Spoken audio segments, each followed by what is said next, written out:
What's going on, YouTube, and welcome back to Goal Line Hockey. It's your boy Kevin Forte. Today we are back and we are finishing up our first round predictions for the Western Conference Stanley Cup playoffs of 2025. This series has taken a turn for the worst for the Dallas Stars. So, if you went to the beginning of the season, I would have told you Dallas might have one more really good run in them before things maybe completely turn over. The end of the Jamie Benn, Tyler Seguin era. Jamie Benn has been there. He's doing his thing. Tyler Seguin coming back from the IR right in time for the playoffs. And then Miro Heiskanen.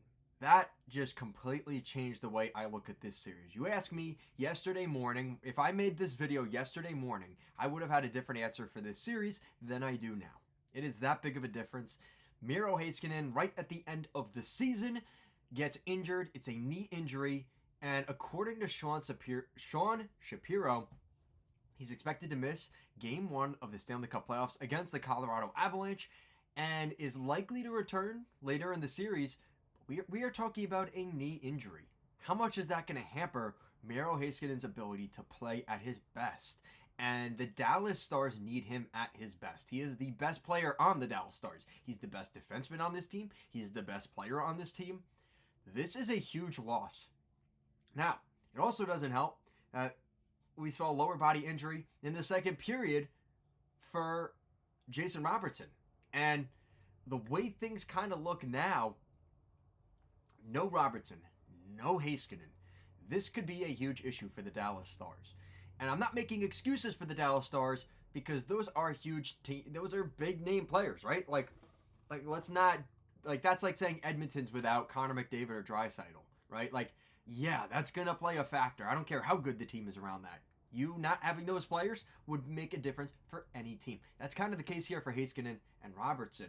So, with that said, let's take a look at the Dallas Stars because there is a lot to look at and say this team is pretty solid. We're seeing guys have great seasons like Matt Duchene, 82-point season, 30-goal season, really solid from Duchene. It's great to see him doing well this year, right? 80 points for Jason Robertson. He's been able to find a way to just grind it out, right? So he'll be ready to go for the playoffs, even despite the injury conversation. Wyatt Johnston, 71 points. Another really solid season for him. Rupe Hintz playing well. Thomas Harley with 50 points as a defenseman. Nobody's talking about Thomas Harley. He's been putting together a really solid campaign this year. So, again, the fact that they haven't had, because I think it was just, we knew that Heiskanen's been out of the lineup, but the fact that now we know he's likely not going to start in the playoffs, I think it was just assumed he would be playing in the postseason. It doesn't look like that's going to be the case here, and that's a huge thing, not having him in the lineup.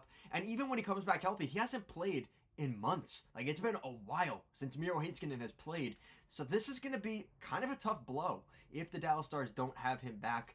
And again, we could talk about that all day, but that is something to consider here.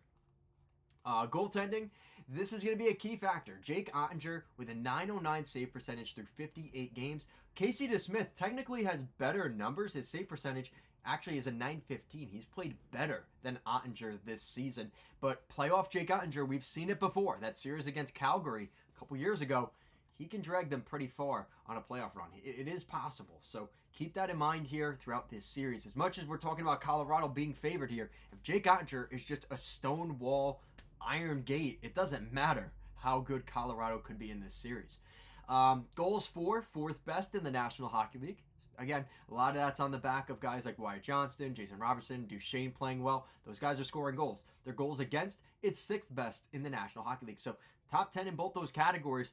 You really can't complain too much for the Dallas Stars. And again, another 50 win season, 106-point campaign, home ice advantage. You can't factor those things enough in this type of series because the margins are going to be so thin between these two teams. That's a huge advantage for them, having the home ice advantage. Now let's take a look at Colorado. Colorado had a horrible start to the season. We all remember, probably looking at the middle of December, this team just kind of turned things around, but it was a rough start for Colorado. It kind of looked like teams we talked about on the East, like Tampa Bay, this might be a rough season here for Colorado. They completely turned things around. Now, looking at some of the injuries, they've got a whole bunch of them. You have Tucker Pullman, who's been out since pretty much the entire season. Val Nichushkin, we expect him to be in the playoffs. Him and Josh Manson kind of just resting against the Anaheim Ducks. Same thing for Jonathan Drouin, Ryan Lindgren. All those guys kind of been resting.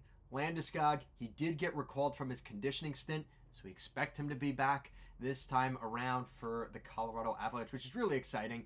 I don't care who you're a fan of. You could be a fan of the Dallas Stars and the Blues and the Blackhawks, all the bitter rivals of the Avalanche. Just seeing Gabe Landeskog get to this point where he's back playing hockey after pretty much 3 years. I saw somebody online the other day. They were like, I've been watching hockey for 3 years and I've never seen Gabriel Landeskog play. And I was thinking, wow, that's kind of crazy when you think about it. I'm sure there are plenty of you who watch this video and watch this channel that are in that same boat. You're going to see Gabe Landeskog, which is awesome.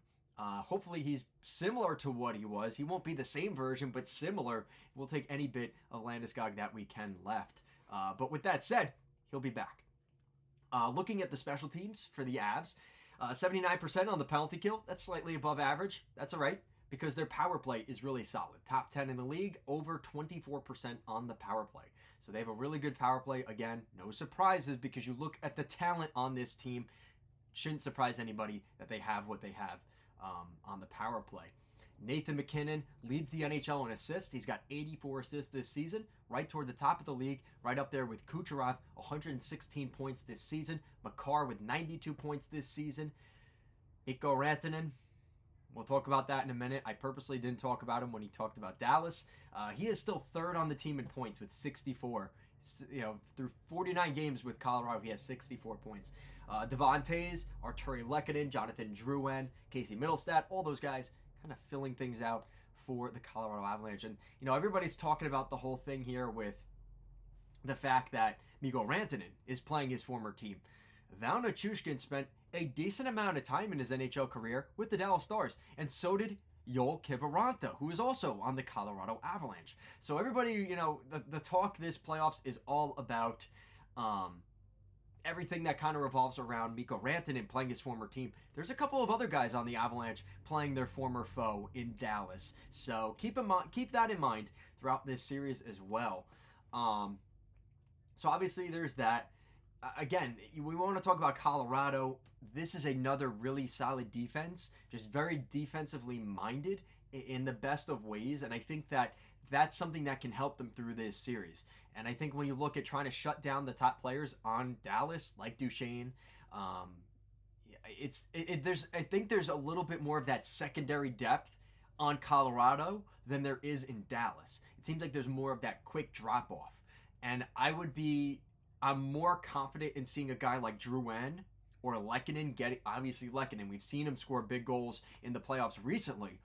We've seen those guys score big goals in big moments, and is Dallas going to have those guys that can do that as well? That's going to be really the difference here. Like, could we see a game winner from Maverick Bourque, right? Like, game 6, overtime, we're deep into the series, right? Guys are resting, taking a break on the bench. Can Maverick Bourque go out there and be a threat and score a goal? That's really going to be kind of the difference in this series. I just have more faith in the depth of Colorado. There's a little bit more experience there in the depth portion.